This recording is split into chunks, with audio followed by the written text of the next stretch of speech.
Time flies, no lie. I'd rather be getting high, riding with my niggas getting right.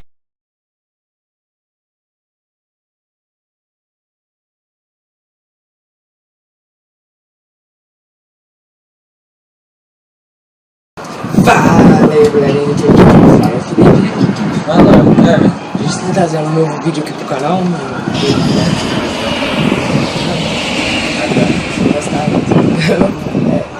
Aí eu postei e falando que eu vou viajar.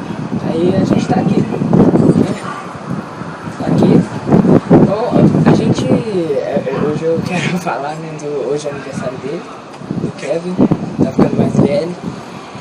Quem quiser postar no comentário aí, parabéns, né? Não posta não. Não posta não. No Facebook dele adiciona aí, então os parabéns. Isso. Aí, melhor.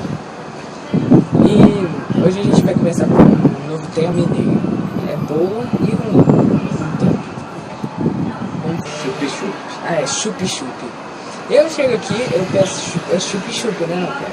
Pra que falar sacola? Chup-chup é menor, eu acho. É mais fácil, a palavra melhor, sei lá. É chup-chup. Ele é do Rio. Isso. Ele é do Rio, provavelmente acho que eu já falei. Ele é do Rio, ele chama de sacolé. Eu sou mineiro, eu falo chup-chup.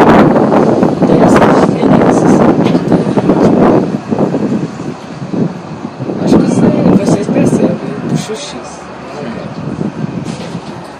Aí tem o riacho, né?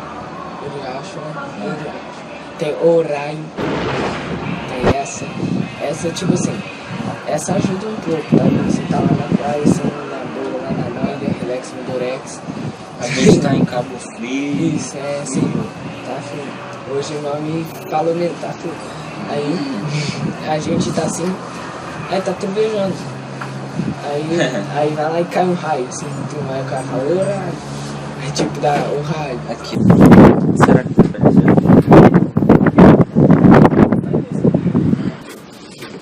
Não, tem essas coisas. Eu queria falar sobre isso, agradecer os likes aí dos vídeos, os inscritos aí, por estar acompanhando aí, né? Deixando o seu like aí, comentando. Quero divulgar os canais lá, o Zona Game, Space BR, XX Lugar XX. E alguns aí mais Racing Games, só que eu não guardo tudo de cabeça. E principalmente o Fioche, tem que ser o Fioche. Se vocês passarem lá, acho que eu vou deixar na descrição. Eu acho que eu vou sim. Vou colocar aí na descrição o Facebook não, o canal deles.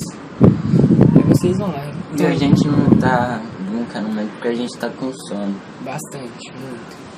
Então galera, foi isso aí, valeu!